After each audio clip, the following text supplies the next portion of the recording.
नबवी में एक थम था। क्या था? थम किसे कहते हैं?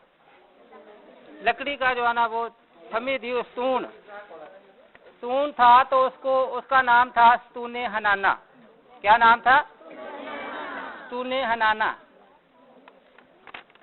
बाद में जब मस्जिद नबवी में फर्श बिछाया गया तो वहां पर मिंबर रख दिया गया, बनाकर अच्छा सा मिंबर रख दिया गया। तो वो उस जो लकड़ी का खजूर का दरख्त था, उसका बना हुआ स्तून खजूर के दरख्त का था, उसकी जरूरत ना रही। तो नबी पाक सल्लल्लाहु अलैहि वसल्लम ने देखा कि उसमें से जो है ना वो रोने की आवाज आ रही है।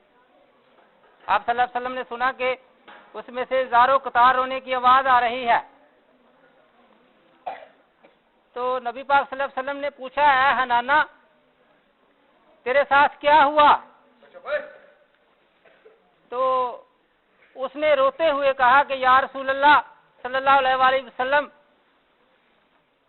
जब आप मेरे साथ टेक लगाकर वाज़ो नसीहत करते थे तो मुझे एक अजीब सी कैफियत होती थी, लेकिन जब से आप मिंबर पर जलवा अफरोज होते हैं तो मुझसे ये आपकी जुदाई देखी नहीं जाती। आपका वो लम्स मुझे बार बार सताता है जो आप मेरे साथ पहले टेक लगाकर होता था।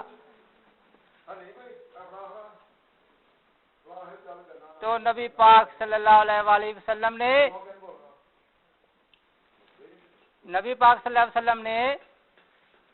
इरशाद फरमाया, है हनाना, मिंबर भी बहुत जरूरी था, मिंबर भी बहुत जरूरी था। अब क्या किया जाए? चलो इसके बदले में मैं तुम्हें फिर से हरा भरा दरख्त बना देता हूं,